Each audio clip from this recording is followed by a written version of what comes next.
Welcome to Steve's hotel room. How are you all? Is that a super chat there, Michelle? There is a super chat there from Sally. Thank you, Sally. Michelle's in the corner there, Sally. She's a long way away, isn't she? Right over here. Hi, everybody. She's over here in the corner. I've not got any video, so... Sorry we've been absent for a few, well, quite a few days. We've just been, whoops, Michelle's got the sound on. Yes, Stephen's had my phone. We've had lots of power issues, but we're very close to the end of the walk. The problem there's a lot happening in this show today. I'm actually going to be doing a bit of cooking. So if you bear with me with that, I'm doing a bit. You can see I've got the little camp stove here, and I'll explain what that's about. Say hello to everybody who said hello. So Sue Johns has said hello. Amy and Sally Highfield. Amy, Sally. Thank you, Sally, for your super chat. Thank you, Sally. Susan Hurd, 3:30 a.m. Still awake. Susan Hurd. Susan, how are you? Paul Webber, hi. G'day, Paul. Rena, hello, beautiful. Rick says, hi guys, I actually managed to catch the start of one of your live streams. Is that our Rick? That's our Rick. Ricky Dicky. Says, hi guys. And Ben says, boo. Boo? Boo. Hi Ben. Is he behind me? Ruru says, where are you two? We are... So many people. I've got to say thank you actually to Rick. Thank you for some PayPal donations that came through. Rick, thank you very much, my friend. There was Paul's in as well. Thank you very much for these are recent PayPal gifts that were given to us. There was Nancy, no surname, just Nancy, and there was Sandra Orozco. Yep. Yes, Sandra Orozco. Thank you very much, Sandra.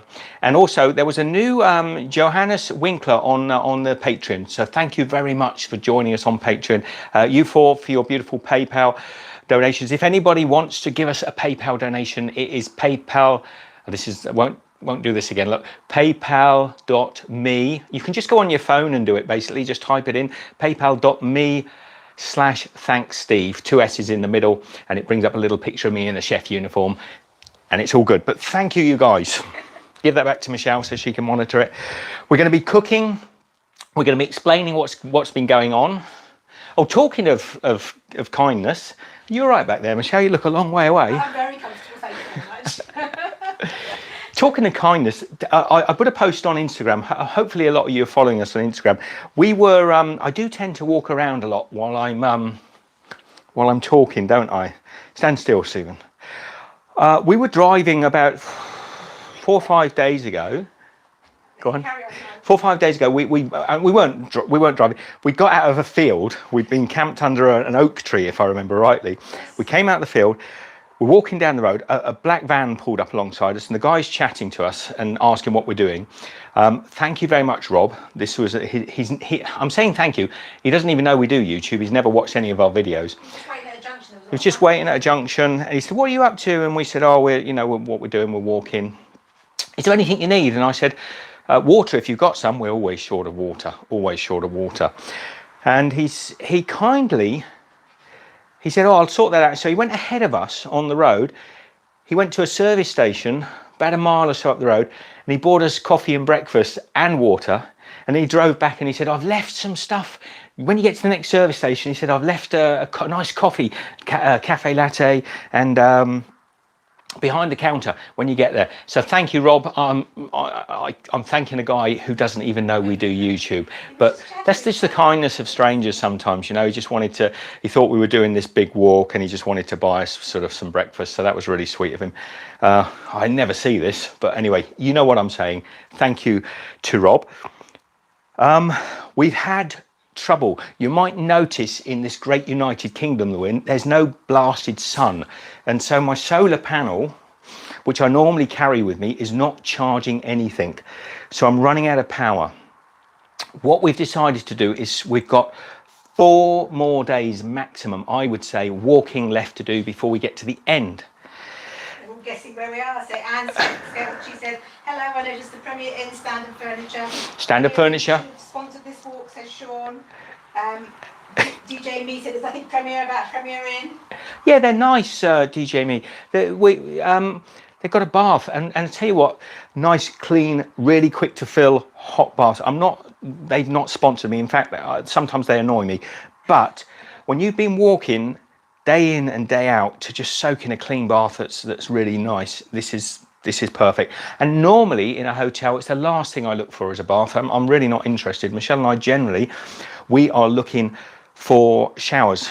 But I found in this country where it's cold and it's damp and we've been walking and our feet are sore, the bath's been quite a pleasure. All right, so I'm up there with Premier Inn. No sponsorship, never given us anything, but yeah, whatever. By the way, I am going to be cooking.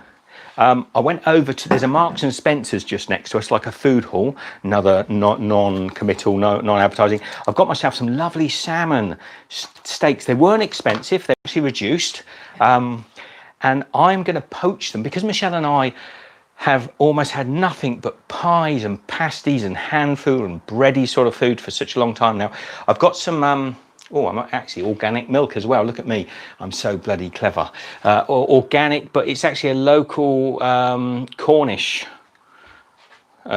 creamery, whole milk. So I'm going to poach those pieces of ethically sourced from Scotland. Yeah, so this got down here quicker than we did. I can tell you that. It does actually say the place. I'll put my glasses on. I can tell you, it's come from Orkney, so Orkney Isles. So we've got, so I've got some. I'm going to poach that in a little milk. I've also got, because I can't really do. I've only got one pot, so forgive me for getting it. But I've got a tomato mascarpone sauce. We just fancied something a little bit light. That's going to go on there.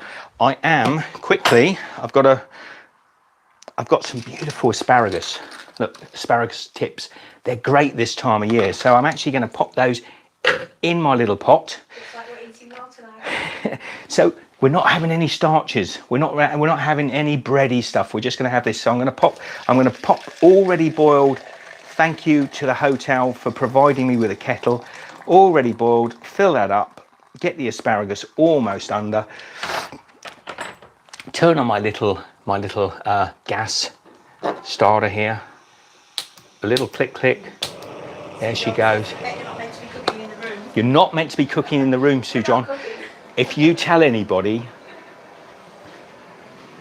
So no, we're not actually cooking in the room. Sue John, don't start.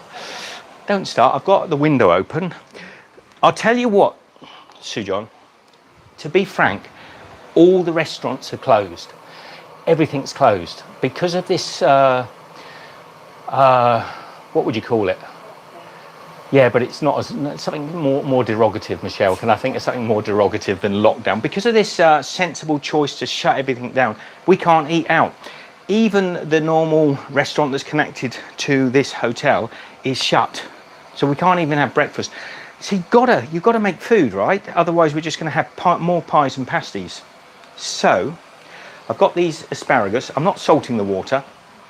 I'm just going to blanch them in a little hot water. Because someone's asking where we are. Lulu says, where are you? We are in a. You won't.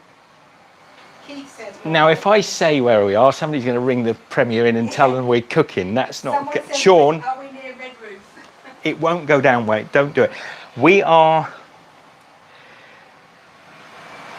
I'm not going to give it, right towards the end I'll tell you exactly where we are, but we're not far from Newquay, all right? We're not far from Newquay, yes? Yes.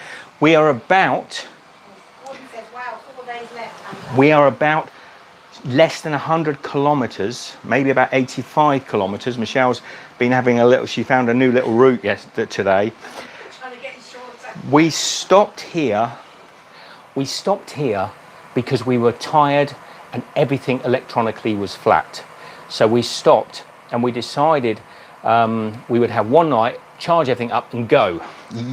When we arrived yesterday, the wind was blowing a gale, rain was pummeling us, it was horrible weather. And I looked on the weather app, and today also there were high winds, dangerously high winds, and there was rain galore. So I said to Michelle, should we just book another night? Just because, you know, but the danger is when we're in a hotel is we don't like leaving. So I said, let's book another night. We'll have another night's rest. Hopefully tomorrow the weather will be a little bit better. It is going to be a bit better. We can get out on the road and we can walk the last 100 kilometres as fast as we can. And I think 4 days, 25 kilometres a day, maybe a little bit more on one day, but we'll try to get to the end by Thursday. Rena said, how many cups of coffee have you had, Steve? I think you're a bit excited. It's a long time since I've done this, Rena. I do love it. Ben says, do I need to ban someone, Steve? Or... No. Not yet, Ben. Not yet, Ben. Ben. 52 miles, 62.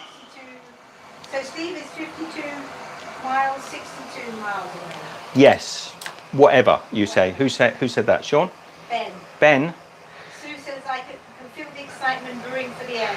Do you know what, Sue? I might actually make this the topic of a next video, but I will mention this, and my mother said this. It's actually her. I'm going to attribute it to my dear mum.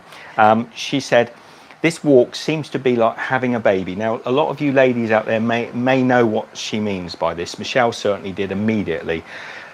This walk has been like having a baby. Being pregnant. At the beginning, it's exciting. In the middle, you're just getting on with it. You know, you're just getting on with it. But towards the end, we're just absolutely pooped and we just want it over with. We just absolutely want it over with. That is the truth of the matter. Right now, we are just sort of, we just want it over with. It's cold, it's wet, the days are about 3 minutes long. The wind's hitting us every day. All of Devon was up and down hills like this, which is good. We're fit enough to do them now, but the downhills are really hard on your shins and your feet, more so than the uphills. And there's more uphills than downhills. I don't know how that works. That's Michelle's theory. She's never been good at science. So Ruru said, so proud of you for doing this. It's such an amazing thing. Thank you, Ruru. Sally H said you've done amazing on your walk, Steve and Michelle. Thank you. And so we're not frying anything. There shouldn't be any alarms going off or anywhere. We're not making any mess, you know. Forgive me. Oh, look what I've got. Chocolate porter. A chocolate porter. And it's a Cheshire, not... We went through Cheshire. Did we go through Cheshire? I think so. Cheddar we went through last, didn't we? When I'm thinking of cheeses. A chocolate porter. That... And Karen says, like childbirth, you'll forget the pain quickly and want to do another one. So true. No, I disagree with that. I think actually, if there was another analogy, I think like childbirth, we'll never forget the hardship of this walk, and we wouldn't. I don't know of anybody that's walked from John O'Groats to Land's End twice. Have you come across anyone, Michelle? They're not walked. No. A lot of people have cycled the route. We've met people and they said, oh, we've done that. We cycled. Yeah. So So Sean says, I'm cooking along with you and making a broth. And Sue Johns is cooking roast chicken dinner at the moment. Chicken dinner. Oh. And Ben says, now remember folks, Steve doesn't drink. No, I don't drink. This is not a drink, Ben. This is chocolate porter. It's a sort of chocolate. Albert Gardner said, this is great. Hats off to you both. And John says, you guys are doing great. Power through and finish strong. That's the plan, John. That's the plan. It's a nice, it's a fairly pale porter. It looks like a Newcastle brown ale. But there we go. I'm going to have a little sip of this in a minute. The asparagus is pretty much there. I'm going to turn the gas off. And if you'll excuse me, because my assistant is just laying around doing nothing, I'm going to... I'll see what anybody else has said while you go. I can get up if you want me to. No. I'm resting my feet. No, you stay there. I'll do all the work. That's good. Just going to get the water. John says, greetings from Alabama. You probably can't hear me because he's got the microphone on and I'm shouting because he's gone into the bathroom. So can you hear me? Can you? No, you won't be able to hear her. And that was not me going for a wee in the bathroom, by the way. That was. So Rick said, I'm cooking along with you 2 mackerel fillets in creamy corn sauce with coconut rice. Okay, a little bit of whoops. Can I do my silver service? Get my tongs. Well, Ben says they can still hear me and shouting loudly. Okay. Oh, I can't get the silver service, the rubber spoons. So I'm going to just take those out of there, pop them into the bowl. I think actually, Michelle, I might give them to you and get you just to. I'll come over. Don't worry, you haven't got to get up. And Sue John says he's got a kitchen next door.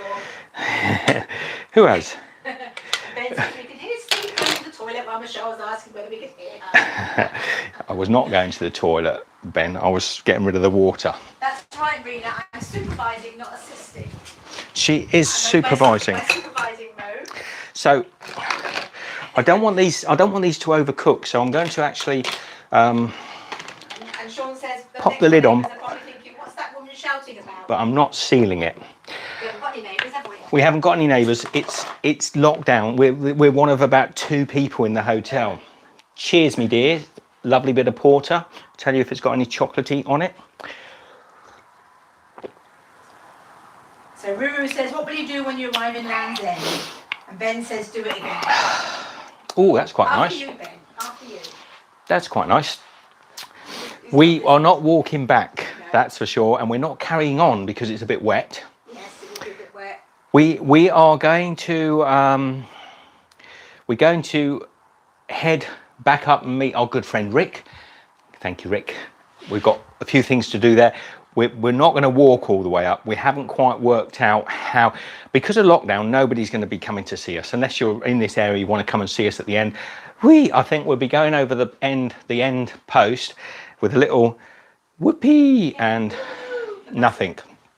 So we will be sadly alone. But what I am going to do, the reason we stopped in the hotel 1 day longer than we should have done, is to charge everything up, because the last 4 days I'm going to live stream every day if I can, so I can take you along all the way to the end every day, make up for the laziness of this week. And I've got all the batteries charged up.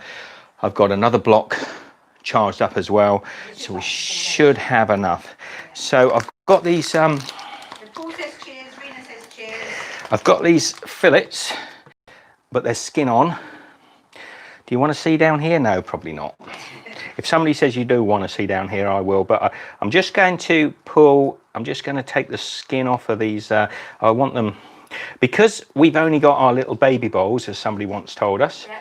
So just take the skin off, little filleting knife.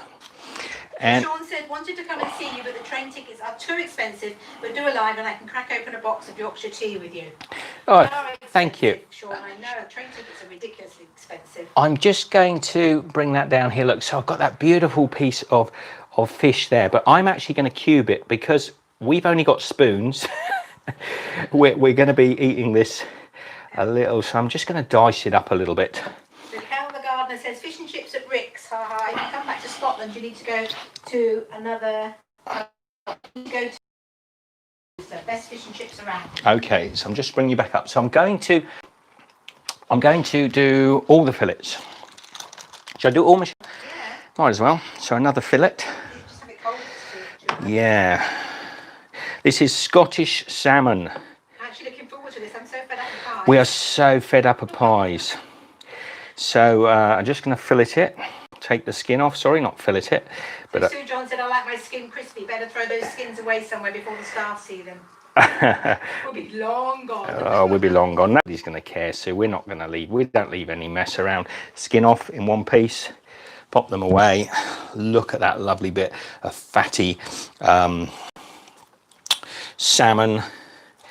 So I'm just going to dice them up. Yeah, I like a crispy skin as well. I would actually do it a bit like duck. If I do like to, when I do if you're ever doing salmon like this, if you get a skillet or a pan really hot, you can crisp that up really nicely with a little bit of salt on it, a little bit of seasoning. Why am I putting it in the pot? Gordon says, I love that t-shirt, Steve. Thank you, mate. Thank you. I think in life, that's what we try to sort of adhere to always be just a little bit, different, to try and live life outside of the box a bit. And so Keith says, have you guys indulged in pasta along the way? Do you know, I was going to get pasta today, Keith. I was looking at it and I just thought to myself, do I really, really, really want more carbohydrates? And I said to Michelle, I had the choice of going with a bit of pasta, but to be honest, this is going to be so fresh. This is going to be, you know, this is a lot of, look, this is a lot of fish. It's going to be so fresh, all sort of the right sort of fish oils and things. I really didn't want to spoil it with pasta. You've had the odd bit of pasta, but not... Had the odd bit of pasta, but not good pasta. Just a second, guys. Let me just rinse quickly back in the toilet again. I am not going to the toilet, Ben. I am washing my hands. It's very hard to actually cook while we're camping because we haven't got facilities of the lots of water and things like that, have we? It has been very hard to actually cook. Yeah, I mean, even you think about this, what I'm making today, I couldn't make this out in the tent. We had a second bottle, by the way, because we got one yesterday and had cereal, and we've been using the milk for our coffees and things, so we've been treating ourselves. So I went and got a second one. We'll finish up tomorrow from our cereal. Which we've got a bit more cereal left. You imagine if you had to cook this, just the water for cooking those vegetables. There's 1.5 kilos of water. You can't always use river water and things. It's not easy to wash the pot up afterwards. Will it start by this time? It's a nightmare. You cannot. I'm going to use probably. Use a lot. No, because I'm using the cream as well, Michelle, and it doesn't need to be deep. So, get the milk onto a little simmer. Okay. Right. Rita says I hope Michelle feet up too. just chilling here, smelling my dinner being cooked. It's wonderful. Let me talk about what's happened the last few days. What's happened the last few days, Michelle? Apart from rain and hills And wind. and wind. And lack of power. Lack of power. It's been a hard walk. It's been a hard few days of walking. It's been quite good because we're on the little narrow lanes. A lot of these tiny little English can only do them really. They're tiny narrow lanes, the width of a car, but they're quite safe in a way because mostly people who drive down them are looking out carefully, mostly, and we can walk side by side. So it's been the first time we've been able to walk side by side, even up the hill when we're sort of puffing and panting. You may have seen on Instagram. I was just going to say one of the cool moments. We had the biggest rainstorm one night or so, 2 nights ago. We were actually camped in an old ruined castle, and we had a huge rainstorm. I get my days confused, so I'm not even sure if that was the day that this happened, but we had a big rainstorm. We were walking down, you know, the Cornwall and Devon, it's like this, you know, it's like a helter skelter. There are rarely any flat spots. I'm walking down the hill with Michelle, and we get to the bottom, and it's filled with water because it's like a big bowl. So I looked, and I thought, oh, that is deep. There's no way we're going through that in our waterproof boots that are not waterproof, by the way. So we stood there looking at this road that was blocked. You couldn't get round it in any way. And I said to Michelle, the best thing we can do, take off our boots, roll up our trousers, and just walk through it. We've done it many times before.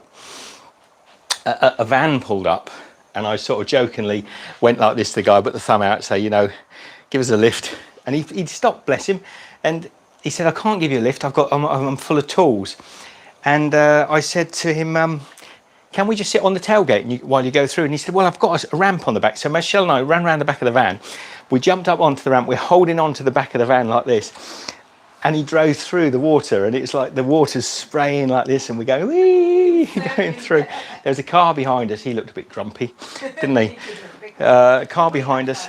We had fun. We enjoyed it. And we got through that way. That was a highlight. Thank you, Worth Watching One. He says, hi both. You've gone a long way since I spoke to you at Keith near Wick. How's the feet holding up? Here's something for chewing on. Oh. Thank you for the super chat. And I do remember all the way back up at Wick. Well, who was that? You know the guy who stopped us, Worth Watching One, who shouted out, hey. Oh, yes, man. Yeah. Good day, mate. Oh, we've come a long way from there, haven't we? I mean, that was close to one of our first camping spots. Yes. Going on the way from, you know, we were the only people that have walked John O'Groats to Land's End that had to walk all the way up to John O'Groats. We would walk up to John O'Groats. And that was near one of our earliest camping spots. So thank you very much. Thank you very much, yes.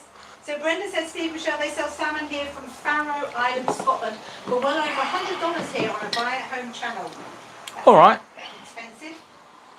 And Gordon says, have you had any more hassle for wild camping? No, to be honest, in England we've had almost none. No, we've camped in some unusual spots. We've camped in some very strange spots. We've camped in graveyards, castles, school, not children's play parks, a football pitch. we have been in, but to be honest, very few people have given us a great deal of grief. I did get the other day, I forget which town it was in. I'm going to guess Bodmin, but if that sounds wrong, I think it was a smaller town. It was smaller than that. We walked into town with the backpacks on, and there's a lad in the middle of the square. A lot of these towns have beautiful little town squares. They have like a monument, quite often with some chairs around it. So there's a lad there. He's got the rolled up cigarette. It looks like he's smoking a bit of wacky backy. And he's, all right, mate. He said, where you come from? So he's saying, what you doing? And I said, oh, we're walking. He said, you shouldn't be doing that. And I said, why is that then? And he said, it's lockdown. And I said, oh, we didn't know. And he said, you shouldn't be outside. And I said, well, what are you doing outside then? And he said, oh, you know. And I said to him, I think that's a little bit of an unfriendly thing to say to people when they come to your town. I said, most people we've met have said, well done, you're locked out of Australia. Well done on you for walking the entire length of the country. And as he sort of realised how unreasonable he'd been, you could see his face, he was clocking over, and he suddenly went, do you know what? You're right. Congratulations. I hate the bloody government. He said, this damn lockdown, I'm sick to the back teeth of it. And it was just like, it went from like, you know, gonna pick on us to suddenly that was a quite a memorable and funny moment for me. What else has gone on, Michelle? Amy's asking what's for pudding. We do have pudding. Amy, for pudding, just a minute. Marks and Spencer's peach cobbler and Marks and Spencer's strawberries and cream. Sounds good. Now, Mona, hello, how are you? g'day Mona, sweetheart. Lovely to have you in. Sean says, love the church pitch you had. Oh, hang on. My milk is just about to go into lockdown. In goes the fish. Oh, let's. The church pitch was good, wasn't it? Oh, the church pitch with Mr. Bell, Richard Bell. Richard Bell, yeah. Richard Bell. The church warden, Richard Bell, lovely gentleman. Let us stay in the church and gave us a heater. Sorry, I know I'm a bit out of shot. Now I do want to watch the fish because I want it to poach nicely, but I don't want it to overcook. Michelle, can you give that a little rinse out? Gordon says, we'll definitely buy your book if you write one. Thank you. Good luck, Gordon. Yes, good luck, Gordon. What about if I just write an A4 sheet of paper, Gordon? Can I flog that? I'll try and do a book. Maybe 2 A4 sheets of paper. So let's have a little look. What's this like? This is a mascarpone and tomato sauce. Yeah, that'll go well. Now you might notice a slightly mad pairing. You don't normally pair your salmon with a chocolate porter, but we really don't care. I think you should pair things with what you enjoy. And I fancied a chocolate porter and I fancied a bit of salmon, so that's what we're having. My plate. Thank you very much, Michelle. So what I'm going to do is just take these asparagus. Just a minute. It's off again. In the bathroom. I'm not going to the loo bin. I'm just going to cut the asparagus a little. Oh, it's lovely and tender. So Melt in your mouth. Steve, Michelle, I was so worried about you, but did you ever feel unsafe and think that somebody would invade your tent? Once or twice we felt a little unsafe, but mainly never in the way you might expect. It doesn't bother us really if somebody comes and troubles us. The one night that we really were a little worried was when the shotgun was being shot outside through the there was a storm outside the tent, and the farmer was a few hundred yards from us shooting a shotgun over and over and over, and I was shielding Michelle, trying to make sure that she didn't get hit by buckshot, because that was probably about as scary as it got, Michelle, wasn't it? It was, I think, yeah. It was really worse. Okay, So Amy's asking, what is asparagus? Did you want to show that? here we go, Amy. Asparagus, if you see it in the supermarket, it grows sort of quite often very deep in the soil. It grows like this. They quite often will almost bury it in the soil to grow it, and you sort of pull it up. It's usually quite a bit longer than that, but there's a woody piece at the end.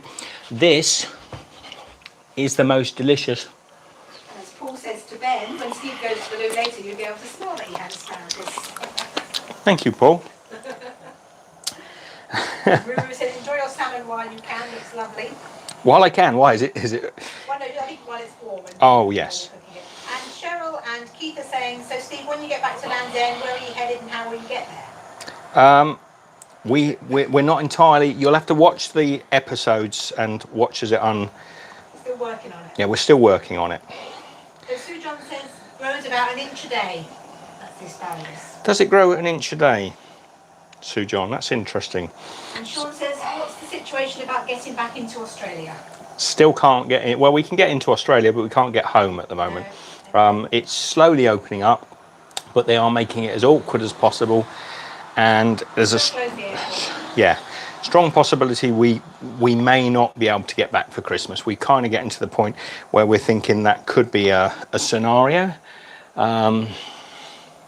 So I've just chopped up the asparagus. Let me have a little look at this fish, because it shouldn't take long. It's going to be lovely, but we've got to eat it with a spoon. Look at that. Look. Do you want some? Do you want some? Well, Sean said you could walk across Australia. It would take a year, Sean. It would take a year. Definitely be an issue there. It's a big country, mate, but we could walk across Australia. Let me just rinse my hands. It's not quite ready. What I'm going to do is, we're not wasting the milk. We're going to add this sauce into the milk, and we're going to drizzle it over. This is going to be delicious. Delicious.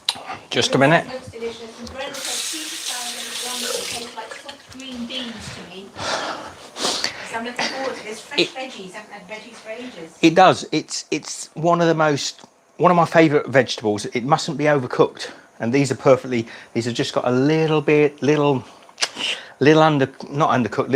just perfect. What's the word I'm looking for, Michelle? Just perfect.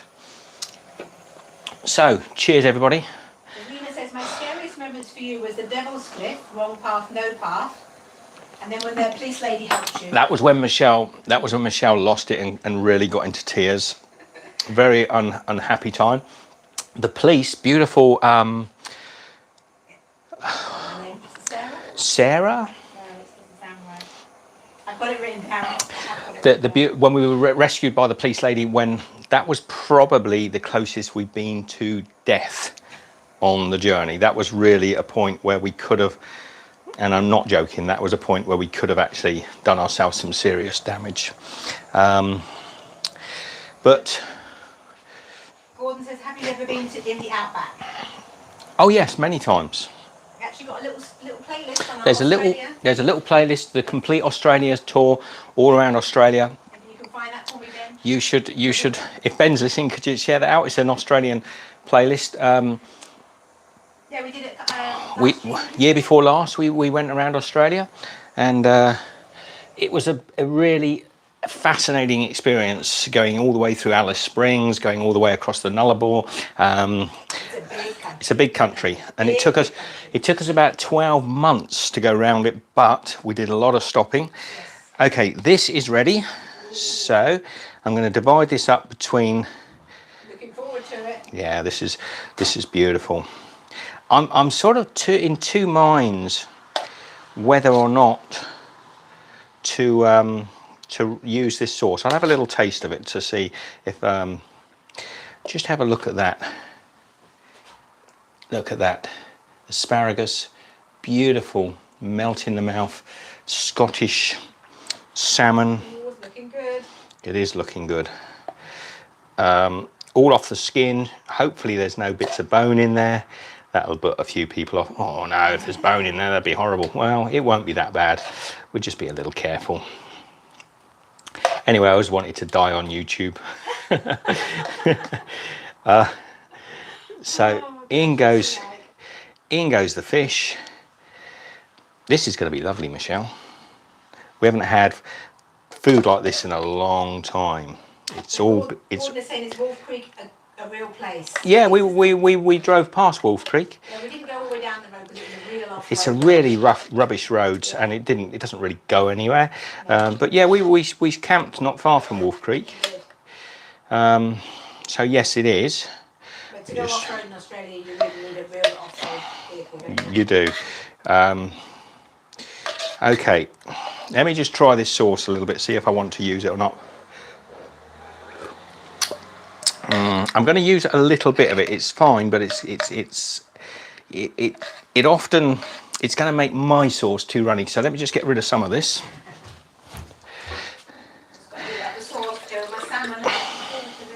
No, Ben, I'm not. So we've got this mascarpone and tomato sauce. I'm just going to add it in with the end pieces of those milk. It's probably a bit too much sauce, to be honest, for two people. Amy says, looks delicious, Steve. Smells delicious, Amy. I wasn't hungry, but I am now. No, it's looking good. Any questions in there, Michelle? Anybody asked any questions they want? I will check, but you know, it's 5 o'clock and it's pitch black out there. Can you see? This is why it's 5 o'clock. If we were out walking today, we'd have had to start looking for a place to stop at 3:30. About 3:30, we're really starting to say to ourselves, if we don't find something in the next 45 minutes, it's going to be too dark. So this is what we're up against. The sun doesn't come up till 7. So if you try to get up early, if you try to get up before 7 o'clock, you can't see to make a coffee. You know, you're trying to make coffee in the dark. So you get out 7. You're taking an hour and a half or so to have breakfast and get up. So 7:30, 8:30. But by the time you're away, call it 9 o'clock. Okay, it's generally before 9. Quite often by 8 o'clock. But let's say 9, 10, 11, 12, 1, 2, 3, 6 hours. You're starting to look for somewhere to stop again, and you've got to stop on those walks. You've got in that 6 hours, you've got to have time to stop, replenish your food, have a midday. We've got to eat. We've decided we've got to eat every 2 hours, or we run out of energy. So we've done longer ones, and we really suffer. So this last, yes, we have, and this last leg now down to Land's End, we are going to have to really put in some hard walking. But you guys are going to be along with us, aren't you? So you know, spur us on. Whatever you can do to make it, you know, easier for us, encourage. I tell you what, it is really hard some mornings to get up and just to go. I won't pretend that it's a joy. So Gordon's saying, how's your feet? Fine, yeah, the feet. It's sore at the end of the day. Michelle, yeah. I can't get over how we've been walking for virtually 3 months, and my feet are still sore at the end of every single day. In case anyone's forgotten, Michelle's in the corner over here. With my feet up. With her feet up. Do you want to sit on this one? Bring it a bit closer. I'm quite happy. Michelle mentioned this the other day, and it's true. You know, we've been walking now for 3 months almost, and we still have sore feet at the end of each day. Now, I think the reasoning behind it is that we're carrying 18 kilos of luggage. You know, probably somewhere between 15 and 18 kilos of luggage on our backs. So even if we're losing a bit of weight, we're still physically overweight. So it's like being overweight and doing a massive walk, which is what we're doing. It's hard. And I know I keep saying it, I'm not looking for sympathy, but I think it's important for everybody to understand what this walk's been like. It's been hard. Much harder than we thought. So Keith says, are those new glasses, Steve? Keith, they are, mate. Who was it? Who was it? Was it not?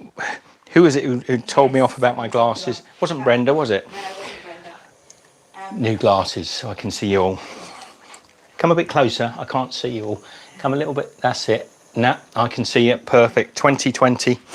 I have. Osman says, love salmon, but I've never had it like that. We'll definitely try this next time. Okay. Just poach it in a little bit of whatever you like, really. A little bit of white wine, a little bit of milk. You could have cooked it straight in this sauce, but I generally like to poach the salmon, or at least sear it or fry it separately, and then add a sauce to it, if I'm going to add a sauce to it at all. And ordinarily we'd have a plate, but Michelle and I have only got these sort of our baby bowls, as someone once told to us, and our spoons, so we're going to be sat there sort of eating it like babies. So Mona says, where are you both? How long will you be there? You both look fabulous. Mona, we are towards Newquay, but inland a bit, and we are We did an extra day because the weather was supposed to... we're spending 2 days here. We should have only spent 1 day, but we're spending an extra day because we're feeling so lazy and the weather has been so lousy, and we're all both a little bit afraid to go out and walk, to be honest. It's ridiculous. It's ridiculous because some of these sections of the walk that we did were 2 and 3 weeks without stopping, without even washing properly or changing. We were, in the early days, we were really, pushing it. These hotel stops are not good for us. They are good for us, but they're really hard to leave. So Gordon says, will you guys look to keep the weight off once you finish the walk? That is the plan. Yes, Gordon. You see how skinny I am now? How my trousers, if I undo that thing, look. Put my hands in my trousers now. Whoops. Good job he's got his belt on. Still got a little bit of balcony left there, lads. Don't want to get rid of it all. So Sue John says, you walking tomorrow, or is this your second day? This will be our second night. This is our second night. Tomorrow we definitely... You get 1 full day. Yeah, this is the thing with hotels, right? If you stop for 2 nights, you only get that day between. So if you only stop for 1 night, you don't get a full day. Yes. That's hard. So the sauce is going on. Oh, so if I had a second camera. I think that's on your weight loss. Well, think about it, Gordon. Think about how far we've walked. I think it's over 1,200 miles. It's certainly over 2,000 kilometres. And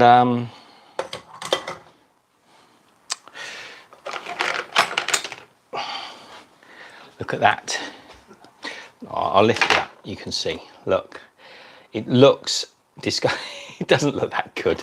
It doesn't. It smells delicious. Trust me, though. I'm delivering this. This is mine.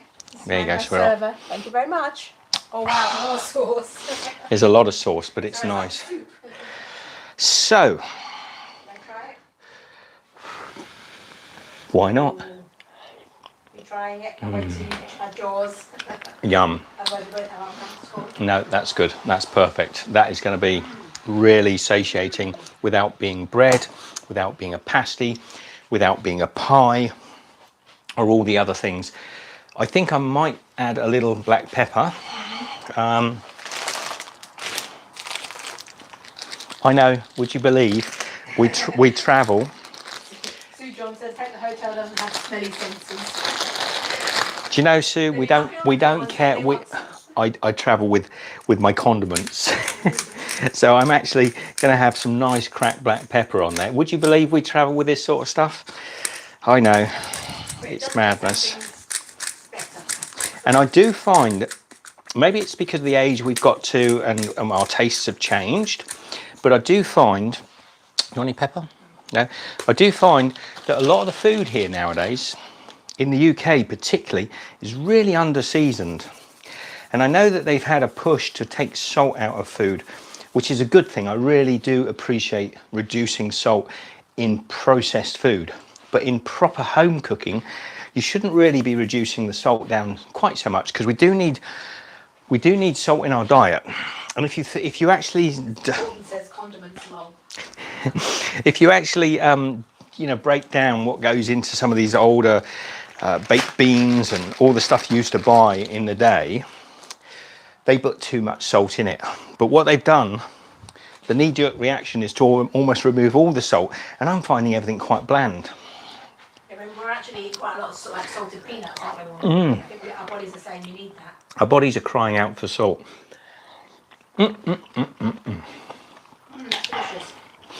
So Sue John says, I agree about this. Seasoning, I use Himalayan pink salt. Goodo. Try if you can, Susan, try if you can. Oh, Sue, try if you can. I don't know where you're from. If you're like, they make some beautiful, the Cornish make wonderful salt. There's some gorgeous salts from here in Cornwall. The Scots, I'm pretty sure we passed salt flats in Scotland. If you can, if I could ask you please to buy the next salt that you buy from a supplier close to you. So go into the supermarket, spend that little bit extra on a salt that comes from the UK, because the pink salts from the Himalayas are making a great deal of damage. They are open cast mining up there. There's a lot of poverty caused by it. So really, it's become very fashionable. Try to use, if you can, a locally sourced salt, because every country tends to produce really beautiful salts. And there's no need to ship a salt halfway around the world for us to use. Now, I've used many years of using the Himalayan pink salts, but if I could say to all of you, don't do it anymore. Get some really nice local salts. When we lived in France, you would never get, the French would always buy salts from Fleur de Sel and things from local sources, and they're so delicious. Now, John says, okay, I'll take that on board, Steve, thanks. Thank you. And Becky says, I'm not preaching, I don't want to be preaching, but Becky says, I live in Essex and we have Malden sea salt down the road, it's fab. yes. And Rick says, Jane swears by Cornish sea salt. Jane, a friend of Rick's, Rick, could you put Jane's channel? Hedgecomber TV. Jane, she's from Cornwall, and she's encouraged Rick to use Cornish salt. So I'm a big fan. I've always been a big fan. If you see in our cupboard back home, we have always tried to use local salts, but I did go through a stage also of using imported salts. Australia makes some fantastic salts we use over there, don't we? Fantastic salts. This is delicious. I hope you're enjoying it, guys. Oh, this is so good. Now, Susan said it's hard to find Aussie salt in the supermarkets. It isn't, Susan. They're, and if it is, scold your supermarket, because there's some beautiful Australian salts. The IGA tends to sell them more. Yeah, go into your local IGA and find yourself, for those of you who don't know, that's an independent grocery association. It's a bit like your co-ops here in the UK, and I think co-ops in the US. And you will find, you don't have to buy salt very often, do you?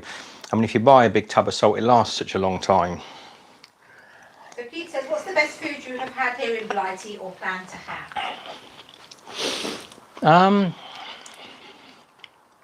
I love English food anyway. I've always been a big advocate, but I'm a big pudding fan.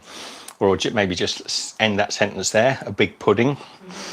So I love all the cakes and desserts and things they have here. There's no one makes as many desserts, you know, Yorkshire Parkin, treacle pudding, steamed treacle pudding, spotted dick, Eccles cakes. There's so many fantastic puddings. So I'm a big pudding fan, or a big pudding. So Jan A said, just joined, sending the love. Thank you, Jan. Thank you, Anne. Straight back to him. Haven't put salt into food for over 20 years. Well, that's good. That's good. That's good. But which Sean? Our Sean? Our Sean. Would you not have salt on fish and chips, Sean? If you went to a fish and chip shop and you bought fish and chips, would you say I don't want salt on it? I only ask because Salt deficiency is a real issue. If you can't get salt, you've only got to look at the video of the goats that are climbing up. There's a great video online of goats climbing up a steep, and I'm literally almost vertical wall of a dam somewhere in Europe, just to lick the salt off of the walls of the dam. We desperately need salt in our diet. Without it, there are all sorts of physical and mental issues that you can cause for yourself if you don't get enough salt in your diet. No salt, just vinegar. Right. You're getting salt from somewhere. If you don't, you will be not in a good way. So you're getting salt from somewhere.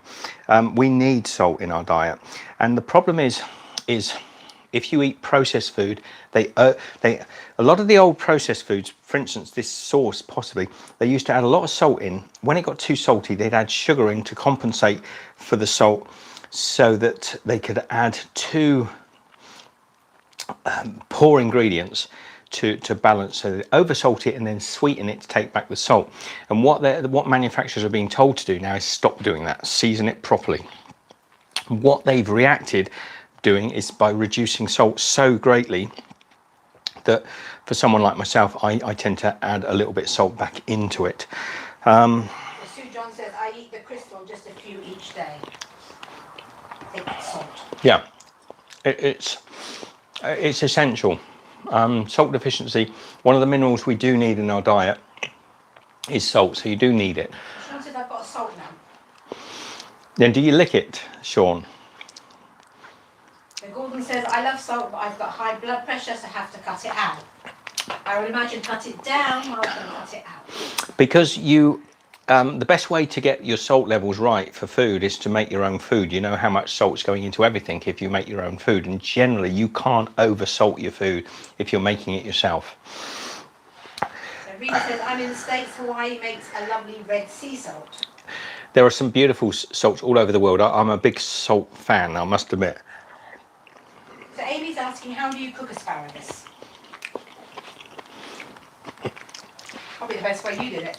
The way I just did it there, Amy. You can steam it. But... You can steam it, and you can boil it or blanch it really. You'll see when you go to cook it, the colour will change quite quickly from a fairly dull green to a fairly vibrant green. But you're almost just heating it up. It's a little bit like sweet corn. You don't even really need to cook it. You're just heating it up. Once it's hot, it's cooked. If you let it go too far, all the nutrients come out of the asparagus. It goes all grey and slimy. So it's undercooked. You don't want to overcook it. So you can pull it out of the water and just taste it. It should be just about soft, but not soft like porridge, you know. It should be al dente, really light. So it takes. You saw me cooking it just now. I did pre-boil the water. It was in there maybe 2 minutes, maybe 3 minutes. Just heating through the asparagus. And I've got the asparagus in the bottom of this dish now. Well, Sue John says, I grill it quickly with pepper and salt. Yeah, you can grill it. You can heat it in almost any way. You can actually just chuck it. You can put it in the microwave and just without water. Without water. No, it's a bit woody. But you can. No, you can. Sean says, I'm starting a healthier lifestyle from December. Didn't realise how much I ate out and ate poor fast food. Well, there's your salt, Sean. There's your salt, Sean, straight there. You're getting a lot of salt in your diet if you're eating anything out. If you eat fast food, you're getting a lot of salt in your diet. If you're eating, anything from an Indian takeaway, Chinese takeaway, European takeaway, you're getting a lot of salt in your diet. If you eat anything from a packets of potato chips, crisps, you're getting a lot of salt in your diet. So your need to cut down on salt can be easily achieved by just not eating processed foods. So Brenda says, no salt equals cramps in your legs. We need potassium and salt for better blood flow. You do. You do need it in your diet, but we'll do another video one day on this. It's too big a subject. How are you finding that, Michelle? Are you managing to eat it? You finished? It was lovely. I was hungry. You're talking, I was just eating. I ate it all. It's good, isn't it? Yes. It's so nice to have something like that. Oh, That was delicious. I've still got a little bit left. The beer is really nice. It's not a good pairing. Probably would have gone for something lighter, but actually for me it's perfect.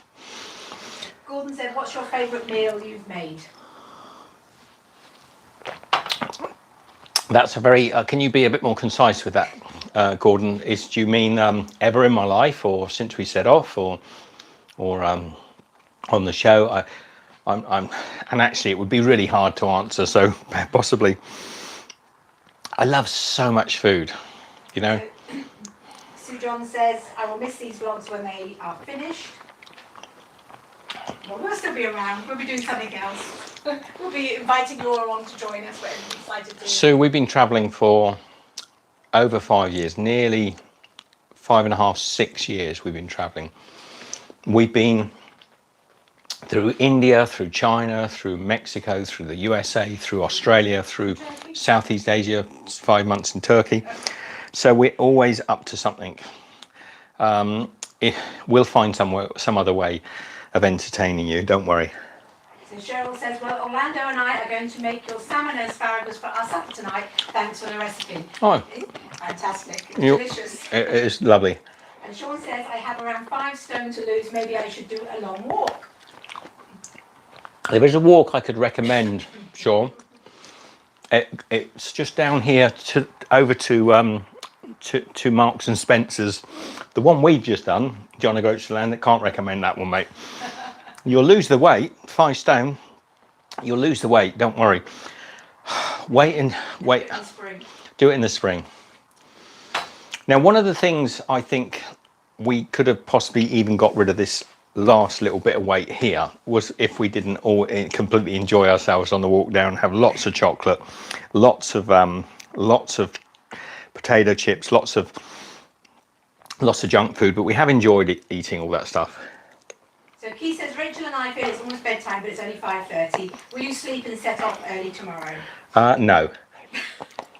But we'll be waking up early anyway. We're in a hotel, Keith. We will be going early, but we're not getting up at crack of sparrow like we've been doing when we're going to get the most out of this. We're going to get up in the morning. Actually, I still woke up at 7 o'clock this morning. Yep. So maybe. But Dana says, hope you're enjoying the room instead of your tent. Great rest for you. Cheers. It is. Sean says, when I walk around 10 miles, I get a rash at the top of my legs from them rubbing together. How have you coped? I can tell you how to sort that out, Sean. You're a boxer wearer, right? You wear boxers. Am I correct? Just answer the question, man. Boxers or Speedos? Yeah, budgie smugglers or boxers? And Gordon says, same here, Sean. Gordon says, Gordon, boxers or budgie smugglers? I'm walking a few miles a day to lose weight. All right. And Ben says, sorry, had to run to the pharmacy, injured myself again. Every time I go abroad, I seem to injure myself. Ben, what are you like? I hope you're okay, mate. So Sean says yes, and Gordon says boxers. Boys, here's the trick. Do not walk long distance in boxers. You will get the worst rashes that you've ever had. I had them. Pardon me. I'm here to tell you, get the budgie smugglers on. Get something between your tackle and your legs, because... Stop listening, ladies. Yeah, ladies, can you just go away a minute? I'm talking, this is just for Gordon and Sean. Get your tighty whities on, mates, boys. Get your tighty whities on. You will not get another rash. Who on earth told us to start wearing bloody boxer shorts as kids? And you can get away with it. You can get away with it all your life, but the moment you do a long distance walk, you cannot get away with it anymore. So don't do it. So Gordon says, might borrow Wallace's knickers. Wallace's. Wallace's, man. Where you are, man. Good old. The restroom says, hi, joined us now, what happened? And Mark Davis says, where exactly are you now? Have been following your progress, well done. Thank you, mate. We are 4 days away from the end of the walk. potentially 4 days without any sort of disasters or anything going too wrong. 4 days of walking, about 100 kilometres left to go. I think that's around about 70 miles or 60 miles or yeah. So Michelle's trying to make the route shorter. She's trying to join up anything on our road at the moment that goes like that. She's trying to straighten up, and she's doing well. This is how we've been trying to make our whole walk potentially slower. I mean, you'll see on the flag on the back of Michelle's. Just in the top of them. Okay, just a minute. PowerPoint presentation coming up. So Sean said he's off shopping tomorrow. All right, PowerPoint presentation. Here we are. Michelle's clipped it all up. She's so tidy. Here we go. So Gordon says, loving the live stream. Thumbs up for Michelle. Thank you, Gordon. Beautiful. There she is. There is. Hang on. Let me see if I can find it. Am I upside down? No. You walked the right way. So there is John O'Groats up there, and it says there 879 miles. Now that's by car. If you drive on all the main roads. If you walk, it's a lot further. So we started right the way at the top there, John O'Groats. We've walked all the way down through beautiful Scotland, Inverness, up in the sort of the Highlands, up there where Gordon is, where Ayman, lovely. She'll have a fishy on a little dishy and all that stuff. We've come all through the Midlands. We've come through Birmingham and Dudley and all those sort of places, and the languages keep changing. We've done we're down in the West Country now, I think. We've done all that Bristol. Is that Welsh? We didn't go into Sorry, Sean, we didn't go into Wales. It locked us out, mate. And we are somewhere in here. Would you say? So we're in here somewhere, where everything's getting a little bit slower, to be honest. Yeah, down in the West Country. West, where everything's a little slower. Actually, it used to be. I think actually it's just an extension of London now. I think everybody's sort of moved down here. It's chock-a-block. There's a motorway that runs all the way down. So we have done all of that. Hang on, let me get on the mirror so I can see. We've done all of that. 876, not 879, Steve. Just the way it's reading it in the mirror. I think that's 876. 879, Ben, look. 879. I think I'm right. I rest my case. Sean says, nice Welsh West Country accent. Ben says, are you going to get transportation back to Rick's place from Land's End? We're not walking. We'll work something out. We're either going to find some sort of coach service, or we're going to cadge a lift off of some sort of unsuspecting tourist that's down there, or we're going to hire a car, or we're going to get a train, or we're going to do something. We'll probably have to do a bit of walking, because I think we started it by going halfway around the country to get there. We'll probably have to do a little bit. So Sean says, how about alive on Christmas Day? Lots of us are having to be by ourselves due to travel restrictions. Who said that? Sean. We'll see, Sean. I can't promise. I'd love to do a live on Christmas Day. We have done it. And I do like to do it. I'm just going down doing the splits. Tighty whities, guys. No, none of those boxer shorts. You won't get to Inverness in boxers. You will not get to Inverness in boxers. Gordon, you wouldn't get to what was that town that we were near? Green something, or the middle of Britain. Not in boxers. Serena said, what would have been the most ideal months to do the walk weather-wise? We picked the wrong month, Serena. Everybody told us all the way down. They keep saying, "Oh, you picked the wrong time to go." We didn't pick it. We didn't pick it, as you know. Holt Whistle, that's right, Gordon. Holt Whistle. That was a nice little town, wasn't it? I like those little towns. I like that town, yeah.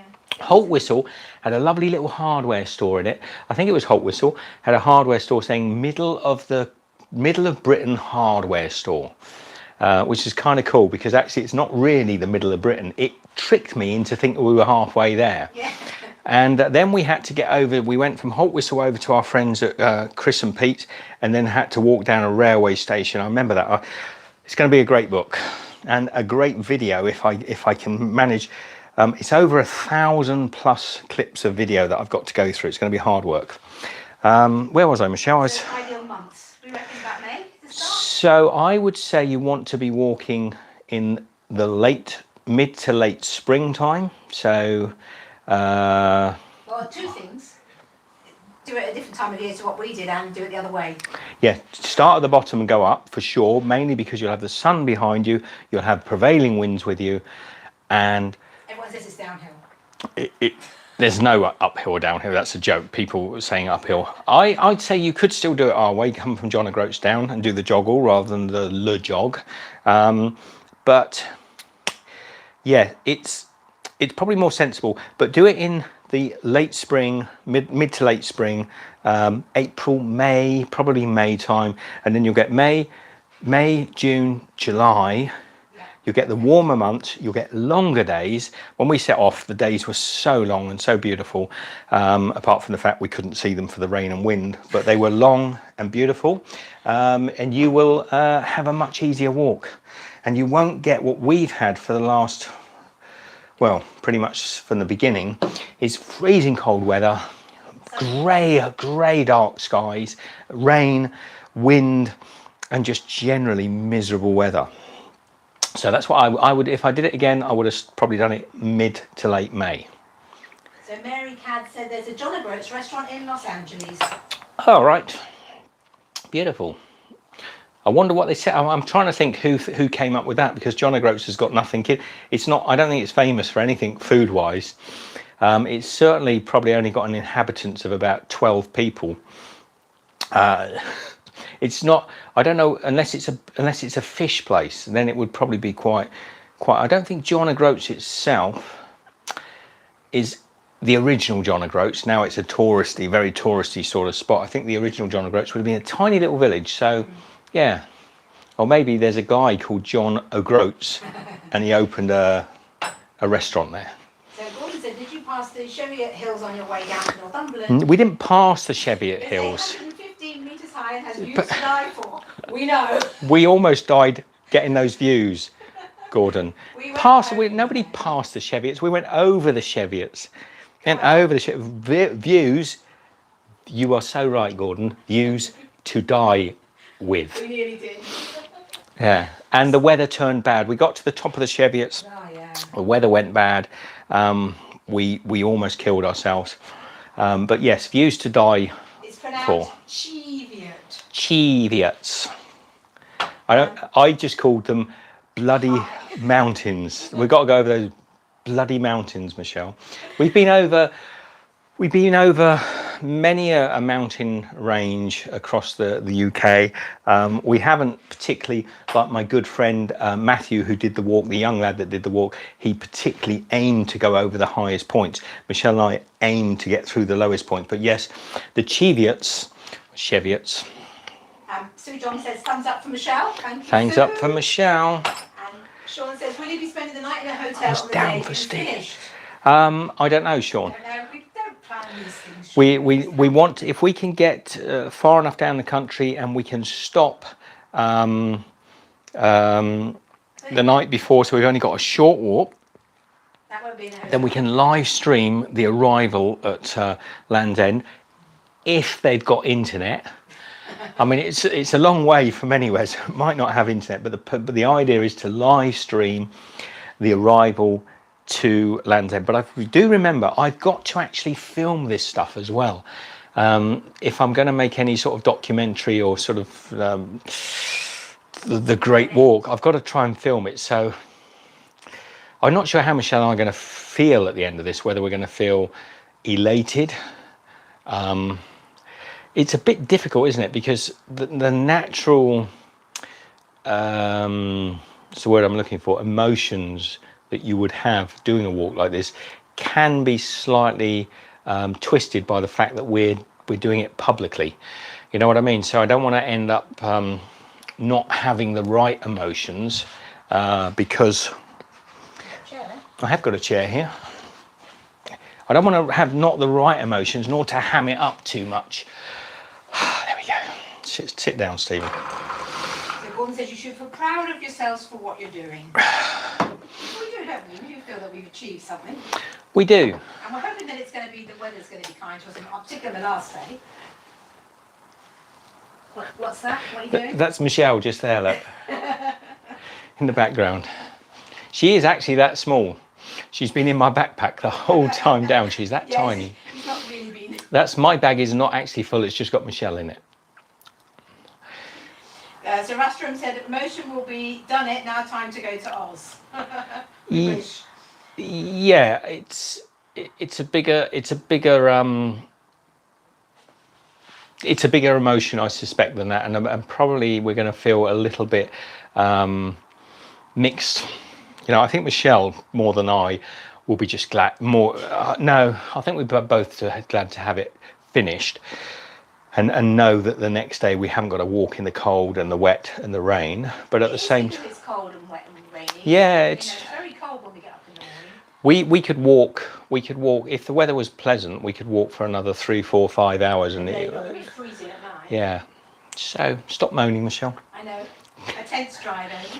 Dry tomorrow. It rains.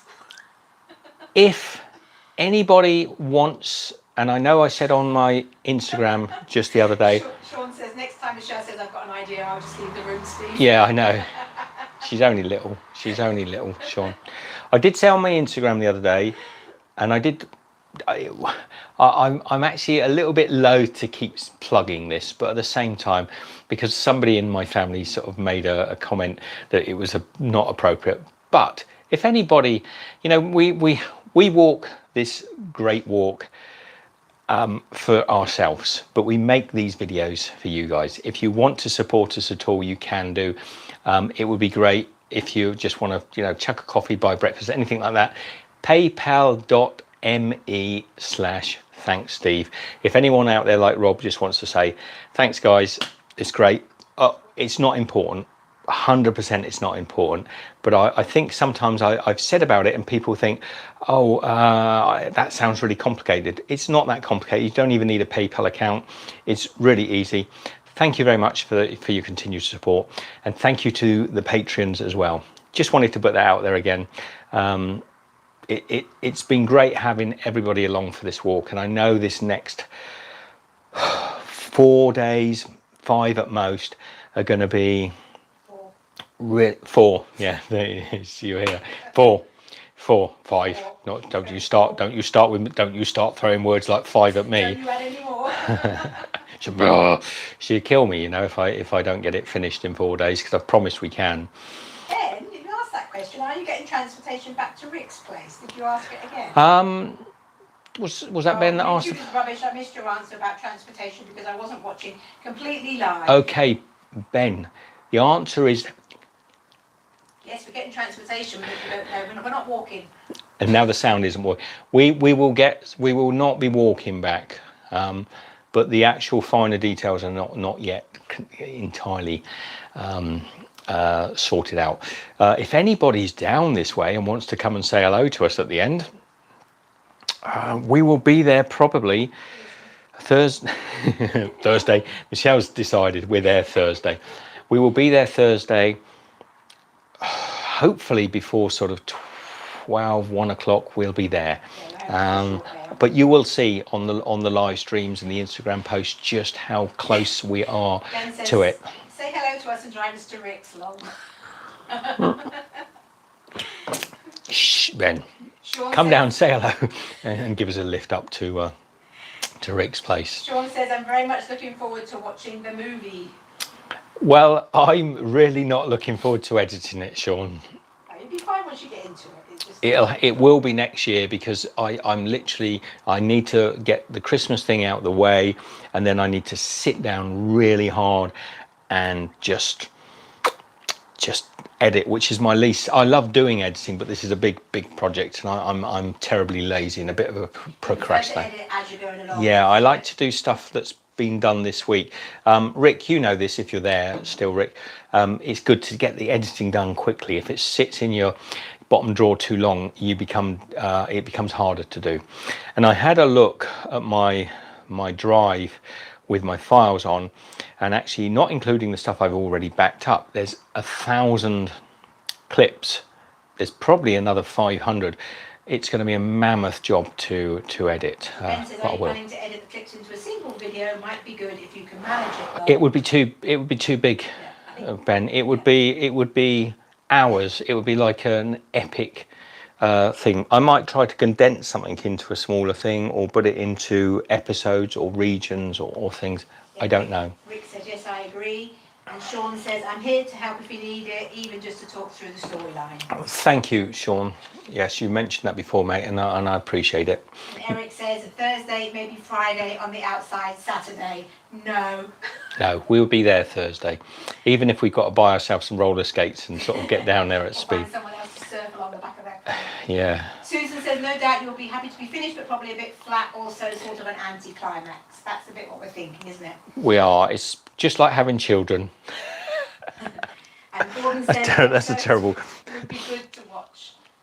Yeah, I think it'll have to be episodes just because of the actual length. I mean, just the other day I was in a castle, a ruined castle, and I did a whole sort of monologue to camera, and that in itself might be a nice little video to watch.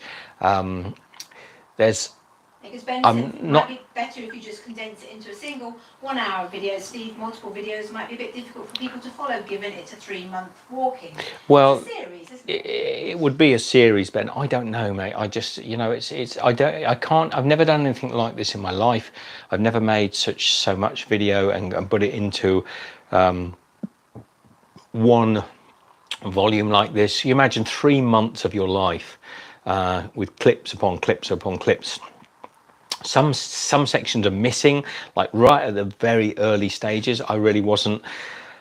We were too tired, and we didn't film that much. But we filmed some, so it's there. So I might, and there are some sections like the last few days where we've had no power.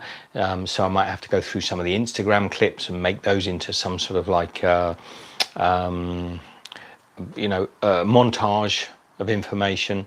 So yeah, we'll see. I don't know. People who ask us these completely open questions, I don't even want to commit to it because I don't know what we'll be doing. Say at the end of this, we pop back, see Rick, and then we go sort of and climb the Himalayas. I don't know. How am I going to edit it if we're climbing the Himalayas? How am I going to edit it if we suddenly decide to go and set up a dance school in Mexico or something, Eric says a 3-part motion picture. Yes, or maybe I just put all the clips on one big jumbled timeline and just send it out there. Sean says, as a documentary producer, I would make it around 4 episodes and do a lot in voiceover.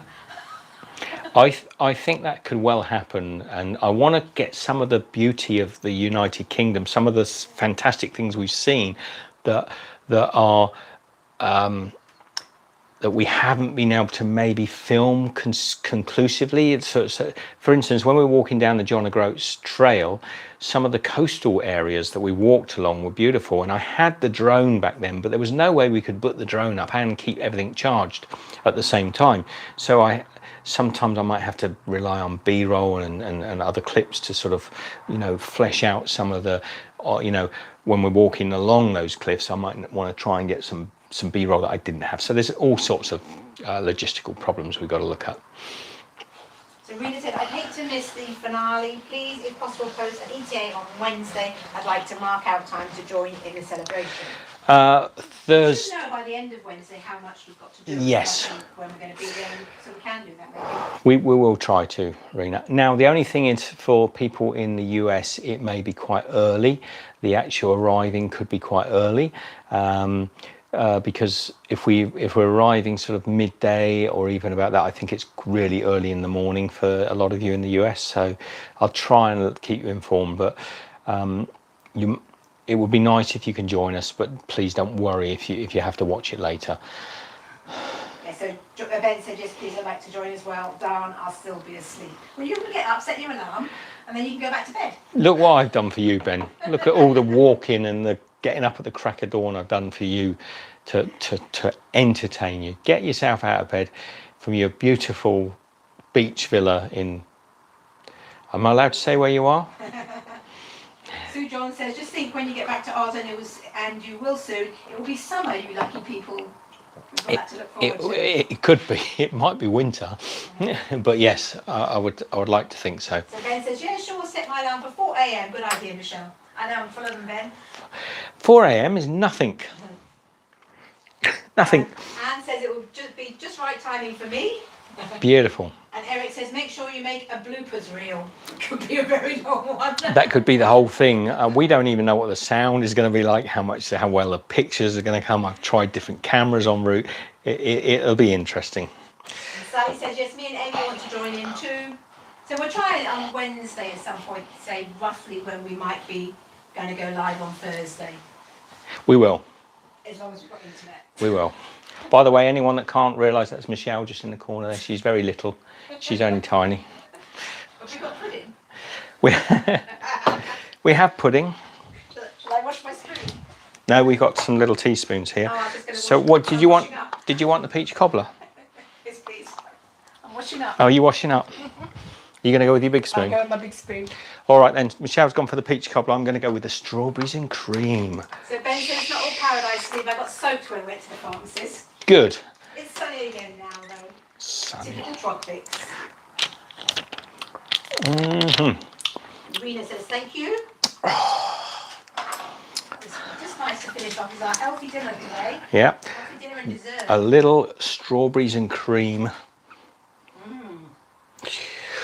It's a sort of fluffy, quite a fluffy yogurt, which means basically they've whipped a lot of air into it to give you half the yogurt. So Brenda says, how are you going to celebrate? Possibly with a pie? Ha ha. No, a Cornish pasty. Maybe a real Cornish pasty. Maybe. We've eaten a lot of Ginster's Cornish pasties on the walk down. It's what the co-op are always selling. So when we got to Cornwall and the first thing we saw in all the shops were pasties, we're like both looking at each other like, I really don't fancy another pasty. So, Gordon says, can't wait for the spring. I'm solar powered. Lol. And Paul said, did Michelle shrink from the weight of the pack? Yeah, I did, Paul. She's lost her legs. She's worn down to a little stubble. And Ben says, OMG, yogurt, yes please, give. Always delicious, Ben. Ben, there's a whole series on Steve's Kitchen on how to make yogurts. Beautiful yogurts from Hokey Pokey with caramel, salted caramel, Just fruit yogurts. Fresh Greek yogurt. You can make it out there, mate. It's so easy to make, particularly in tropical weather. I used to make it up in tropical Queensland all the time. So Really easy to make. Yeah. So I think the beer's gone. Squeeze the last little bit of the chocolate porter out. Ben says it's like 30 degrees in this damn house. I'll buy it instead. No. Well, Be made overnight. there you go. I gave you the option. You turned me down. All right, are we gonna? Amy says yum yum yum in my tum. Oh, yummy, yummy, yummy in my tummy, in my balcony. So who's it? Have I missed anybody? Has anybody not said hello? Are there any lurkers out there? Any friends, any family lurking want to say hello? Anybody before we head off and just say where you're from and what you're up to? If you're watching this live afterwards, I will try and get to your comments, but generally at the moment it's a little bit tricky. But I do read them all. I do read all your comments, so please put your comments down. It feels like midnight. So is the chocolate drink good, Steve? It's nice.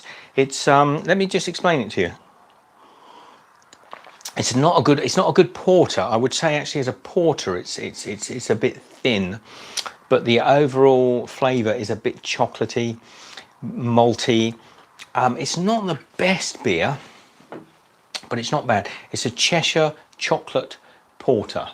It's a little bit like a Newcastle brown ale with a little bit of chocolate essence in it, but not as good as a Newcastle brown ale. So it hasn't got a good bottled Nuki brown. Has got much more body to it. This one's a little bit on the thin side, but it's not bad. I'm not complaining. And as a teetotaler, someone who doesn't drink, I would recommend. I'd give it a score between 1 and 10. I'd give this a score of 6.5. There you go then. Rastrum says you've lost weight. No, it's the actual perspective. She just looks really small back there, Rastrum. You've lost weight. Oh. Sue John says, get good sleep. See you tomorrow. Thank you very much. And Ben says, Steve doesn't drink, obviously, needn't be mentioned. All right. Everybody from early on with we had who was in, was it Sally that did the super chat right at the beginning? Yes, Sally did it. Thank you very much, Sally. Thank you very much, Sally. Anybody who supported us on the channel, thank you very much. Always Paul and Rick, and there were two other people earlier that gave. Watching ones also super chatted us. Okay, worth watching one. Thank you very much. Sandra and Nancy did PayPal gifts with Rick and Paul. Thank you. And Johannes on our new Patreon. And Rob, the lovely guy in the van who bought us coffee and breakfast and didn't even know. Doesn't even know we've got YouTube, and will never see this video, which is a great shame. But it doesn't matter. It's the kindness of strangers. You know, I've always said it. The kindness of strangers.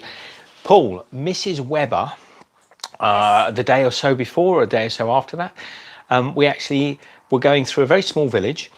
And we met a mature lady, an elderly lady, I'd say, outside the town hall. And we were just walking past, and she also looked over and says, "Do you need anything?" And Mrs. Webber, thank you very much for your fruit cake and topping up our water for us. Thank you also to the lovely couple that we met in the farmyard. It was it Lynn and Dawn and Kay, who made us. Topped up our water again, cup of tea, chocolate biscuit. All those people, we'll go over it in more detail, the ones we can remember. Thank you all for joining us again. It looks like luxury. It is luxury. We're in a hotel. We're out of the wet. We're out of the rain. Tomorrow we're back in it. 4 days of walking, and this baby will be born. And Eric says, I forgot to formally wish you good evening, Steve. You look so thin, you need some Christmas cake and pudding. Thank you, Eric. He's been starting on the mince pies. Thank you, Eric, mate. I haven't seen Eric in the live stream for a little while. I'm sure, is that our Eric? It is, yep. G'day, Eric. Any more comments you want to read out there before we go, Michelle? Have a great evening, guys. We'll see you again soon. That's Rick. See you soon, Rick. Not long now. Brenda says, people are kind, it's the odd bad ones that spoil the perception. Well, to be quite honest, there have been some real bad uns on the walk, but they're tiny compared to the good uns. So we may sometimes overly focus because it's a bit like bad comments on a YouTube video. You do tend to quite often remember the bad ones, but they do tend to pale away around the significance of the good uns. For example, the back of the van that we hung off of to get through the water yesterday, the car behind, I'm pretty sure, was the same ute or pickup truck that almost ran us over earlier on the journey. So you remember the bad ones, but the gentleman in the car and all the other great events that happened, they make it all well worthwhile. So Now, Rob Joyce Salon says, been following you since Berwick. Now you need to get tiddy oggies, not Ginster's pasties. is that something from down here, Rob? Oh, look, she's grown up. She's all grown up. I'm all grown up now. She's all fully big. So Sally and Rena and Gordon are all saying great live stream. Thank you very much. Ben saying, are there new glasses? You have to go back to the beginning and watch, Ben. Ben, if you come in late, mate, you miss all that. You won't know how I had to wrestle these off of Heston Blumenfeld. So you missed the whole story. There's a big story around it. It involves an octopus and a herd of wild buffalo. You'll have to go back and watch the whole thing. And Sean says, plus the fish and chips on the canal. Yes, the lady with the fish and chips on the canal. Yes. The end-to-end angels do outnumber the end-to-end arseholes. So we will make her. All it took was a few hours in the hotel for Michelle to rebound to normal height. She did. Add a little water. She's actually like those little towels that Rick gave me earlier on. Add a little water, and she just expands up to full size. All right, everybody. So Rob Joy says, oggies are Cornish names for pasties. Oggies. All right, I'll remember that. Yeah. Thank you, Robert. Ben says, nice glasses. Thank you, man. Hit the thumbs up because we're going to go now. And we'll be back tomorrow. Afternoon. Sometime. All right, love to you all. Be good. See you shortly.